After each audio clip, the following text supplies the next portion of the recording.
Welcome to Wasatch Weekends for the first day of September on this Friday. I hope you had a great August and are looking forward to a wonderful September. On today's show, Nuzzles and Co. is stopping by to tell us a little bit about their furry friends. And then Julio is going to talk to the AARP about how to help our seniors prepared for disaster. But now, let's take a quick look at a local announcement. It is time for Swiss Days in Midway, and that's going to be the Friday and Saturday before Labor Day. Swiss Days is an outdoor craft fair featuring both local and national vendors, as well as a traditional Swiss parade. That parade is going to be at 10 a.m. on Saturday, and there's going to be musical entertainment free throughout the event. So get out there and enjoy it. But let's take a quick look at the weather before you head out there. This weather report is brought to you by Sun and Ski Sports, your new mountain sports headquarters.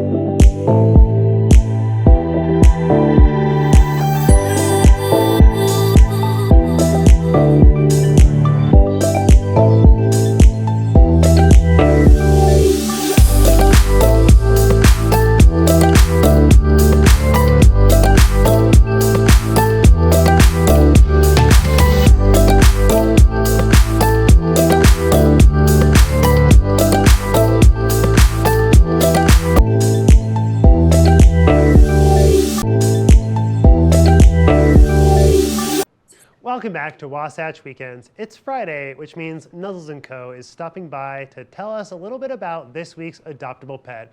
Welcome to the show, McKenna. Hi, thanks for having us. Well, thanks for stopping by. So who do you have with you this week? This is Cessna. She came here on a private plane. We partner with a couple rescues in Shiprock, New Mexico. So we partnered with Turquoise Paw down there, and they were overloaded with puppies and other dogs, so they asked us to come help us out. And we had a plane fly down with Desert Dog Aviation, and they picked up a whole plane load of puppies and came and up to Nuzzles all the way to Heber from Shiprock, New Mexico. And that is how Cessna got her name. We named her and a few of her other siblings and the other dogs on the plane after planes and celebrities that have private planes. So it was kind of like a fun naming thing of getting them the names like from the plane that they were on. Well, that's really cool. Before I ask you some more questions about Cessna, tell me a little bit about Desert Dog and how that organization works. Do they only help kind of connect different rescues around the West? Yeah, so they are a really cool organization that helps us out a lot with getting dogs to our facility when they're just a little bit too far for a drive. So we drive our vans down to Kayenta all the time, but if they're further than Kayenta, Arizona, we reach out to Desert Dog Aviation, who works with a lot of the local rescues here and helps bring dogs to us and to other rescues in the area and gets them all over here. Here's Cessna. Wow, that's a really cool thing. It seems like a fantastic organization. So tell me a little bit more about Cessna. She seems like she's a super sweet, attentive little pup. Yes, she is very sweet. She's right at that perfect training stage. So as you can see, we're working on her sits and her comes. So she's doing really well with that. Cessna, come.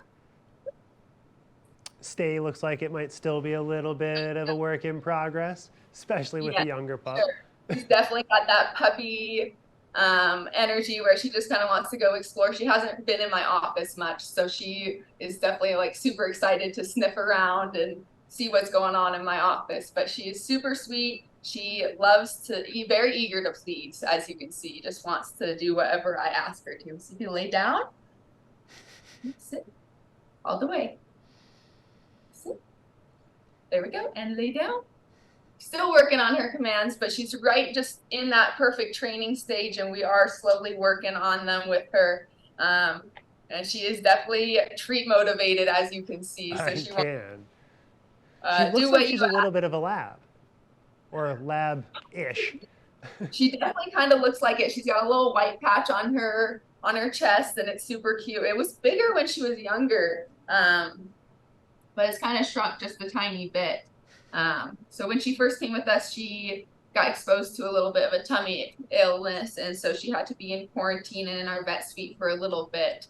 But she's all healthy and ready to go and ready to meet her forever family. Awesome. It seems like she'd be a great dog for going on hikes, going out and really getting out and adventuring, and I bet she's probably plays well with others, doesn't she? At least she seems like it. Oh, yes. She loves other people, has been socialized with lots of kids. We take her to a little snuggle lounges and adoption events where she gets to interact with lots of different people. So she's had lots of interaction with kids and other dogs, and she's a very lovable pup, and we're excited to see her go to her forever home soon. Well, she is certainly adorable. And I know you guys have a lot of other things going on around Nuzzles & Co., not just the pets that are currently up for adoption. Do you guys have anything coming up this weekend? Yeah, so we do events all the time. This weekend, we don't have any public events, but next weekend we will be at Park Silly. So if you come on down to Park Silly, we'll be there in the morning from 9 to 12 with a whole bunch of puppies. You can come and snuggle them and see all their cute little faces, just like Cessna.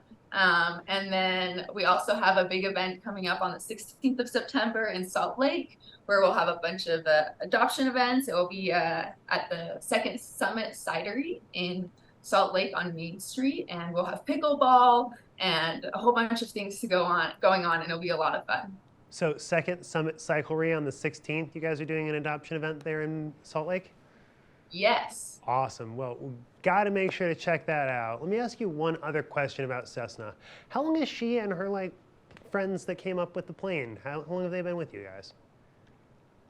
Just about 2 months. So a little bit long, but that's just because she had to, get rid of that tummy ickness, and now she's feeling a lot better and ready for her forever home. So she did have to stay in our vet suite, getting all better, because in that area they drink kind of some nasty water sometimes, and that can make them sick. So we kind of make sure that they're all healthy. We get lots of vet checks, vaccinations. All of our dogs got fully vaccinated, spayed and neutered, dewormed, and microchipped. So they're fully ready, and our vet is thinks that she is ready to go. Well, yeah. I really can't imagine a much cuter dog than Cessna. She's absolutely adorable, and if I didn't already have a house full of pets, I'd probably be taking her home with me. Right, I feel the same. Well, is there anything else you want to mention before I let you go? I'm sure you've got a lot to do today. I think that's everything. Thank you so much for having us on. Cessna was very excited to be here. She's definitely getting that puppy brain where she just wants to go sniff around now. But she is ready to go to our adoption center today to see if she can meet a forever family. Well, I hope she does.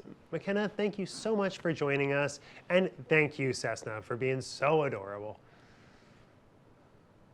Thank you again, and you guys have a wonderful day. We certainly will. Well, we will be right back after a short break.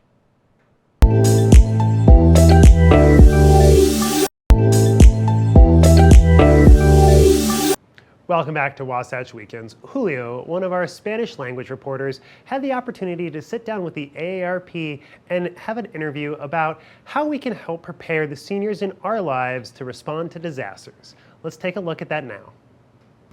Today we are talking about natural disasters, a topic that can affect all of us at some point in our lives, but a new AARP survey finds that the majority of older adults have not taken steps to ensure that they receive information during a disaster and thus are more likely to be unprepared if or when a natural disaster strikes. To explain why an emergency plan and access to disaster preparedness apps are crucial, we have Tom Camber, Executive Director of Older Adults Technology Services from AARP, joining us this morning. Tom, thank you so much for being here today. Thank you for having me.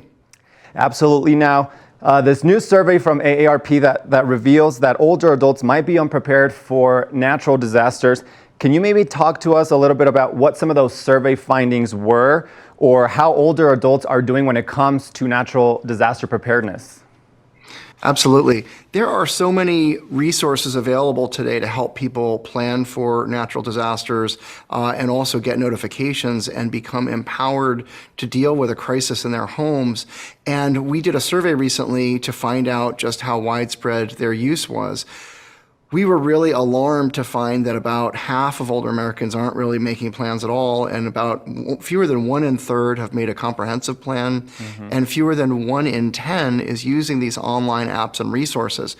So we've put together some opportunities and resources to help people use the things that are available. We're here today to talk about that. So you mentioned that less than 1/3 of older adults have a comprehensive plan ready for an emergency or for natural disasters. Why is it so important that, not only older adults, but specifically this population has some sort of plan, and maybe what are some essential components of an emergency plan? Well, let's talk just briefly.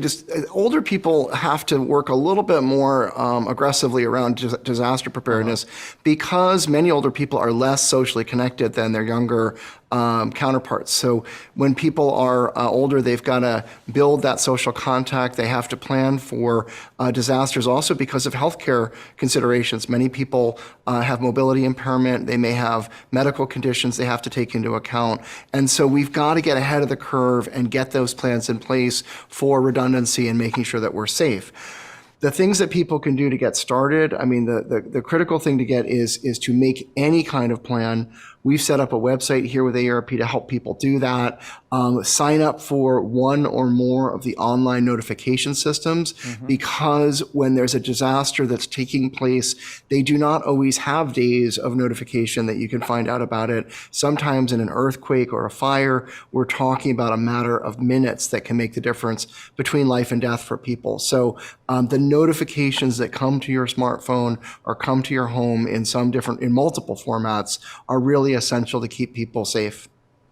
Yeah, and you mentioned technology, which nowadays is such an important part of our lives, and I think specifically when it comes to emergency preparedness or natural disasters, we can definitely use it to our advantage. Now, you mentioned a couple ways, how technology can help in terms of receiving notifications or alerts and stuff like that. What are maybe some other ways that technology can help, and how these older adults can get connected to some of these apps or resources online or using technology? Well, tech is so critical here, both as a resource during a disaster and afterwards as well. So in addition to the notification apps, you should be taking your documents, your essential documents at home and putting them up in the cloud, taking photographs of them, saving them on your phone, making sure you've got access to them digitally. And that's not just your driver's license, but it's medical information, so how you contact your doctor, prescription information about medications you have. While you're at it, you should get some extra prescription medication set up for yourself so that you have a little bit of a backup system in case you need those medications and can't get to the pharmacy. Also, banking information. People may be away from a bank or away from home for weeks or even longer. So having online banking apps set up so that you can move your money and get those financial resources is really essential. Those are some simple technology tools that are available to people. Absolutely. And as I mentioned, I think specifically in a situation when we're talking about natural disasters or emergency preparedness, technology can be such a crucial step in all the aspects that you mentioned. What other recommendations, Tom, can you share with us, tips, especially when talking about caregivers or family members that a lot of the times are helping take care of older adults in one way or another, in ways that they can also maybe help or get involved?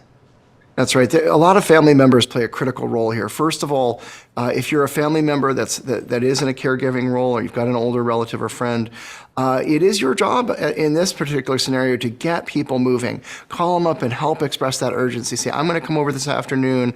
There's this wonderful website that AARP set up. We're going to take a few minutes and do that quiz, and I want you to take one step to be prepared for disaster. So playing that role of the instigator, getting them moving a little bit is really important. I find that sometimes talking about the safety of their pets can get them going, because people may not want all the attention on themselves, but when you say, listen, your dog or cat is at risk, do you have a GPS tracker for this animal? Have you set up a plan to make sure that there's power in the house so that you can be safe here with your pet and stay at home if possible, or get located or find assistance is critical. When you get people set up, also consider their power generation. Do they have portable chargers for their phones. It's such a simple thing. If you're looking for one of the really easy wins here, it's to make sure that every device that you've got, if you have a smartphone or computer, that you've got some kind of backup power for that, especially the smartphones. It's such a cheap and easy way to solve for being prepared for it. And for the home, if there's power through a generator, many people now are purchasing those generators ahead of time, put it in the garage, put it in a safe location around the house in case you need it, have a can of gas available that's also secure for you there. But those backup generators can be really helpful, especially if people have special health needs that require electricity. Yeah, absolutely. A few months ago, there was actually a power outage at my grandma's house in California, and we didn't have, a portable charger or generator. So I can definitely note the importance of that, of having some backup generators, portable chargers, maybe some flashlights, stuff like that, in case a situation like that occurs. You've got that generator, and the other people in your block don't. You're going to be the most popular person in your neighborhood when that happens. It's going to be a little generator party. People over there charging up their phones, but it is really a very valuable thing to get set up with if you can. Yeah, absolutely. Tom, now you have been mentioning the AARP website, or where can folks go to learn more, or maybe find out more information? Well, that's the great news we have here is there's just so many options, and it's hard for people to know where to start. So we've made it absolutely simple and easy for you. We set up a website. I'm going to give you the address. It's aarp.org/disaster prep. So aarp.org/disaster prep. You go to that page, there's a little quiz right at the top of the page. The quiz just takes a few minutes to fill out, and it's fun, and it helps you think about, like, what do I need to set up? And then right there on that same page, you're going to find additional links and connections so that people can start taking action. It's all in one place. It's reliable and trustworthy. It's free of charge. It's open to anybody, and it's a great place to start today. Perfect. Well, folks, definitely check out that AARP website. Tom, thank you so much for joining us this morning and sharing this valuable information for all of our community, but especially for these older adults. Thank you so much for your time. You're very welcome. I'm really honored to be here today. Thank you. Now we're going to take a short break, but we'll be right back with more of the show.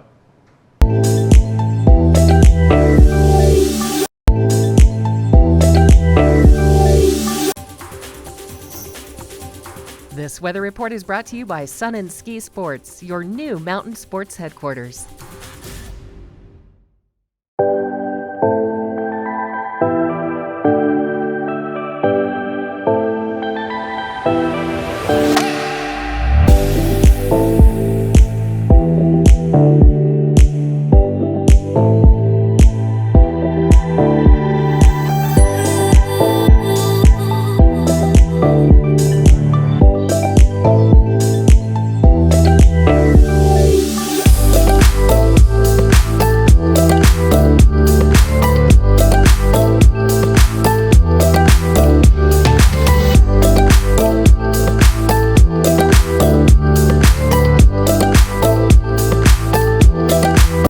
Well, that's all the time we have for this Friday edition of Wasatch Weekends. Don't forget to tune in tomorrow for our special 1-hour episode where we're going to be focusing on a lot of the businesses around Park City. And of course, we'll give you a look back at Miners Day to get ready for the upcoming Miners Day celebrations. I will see you on Saturday.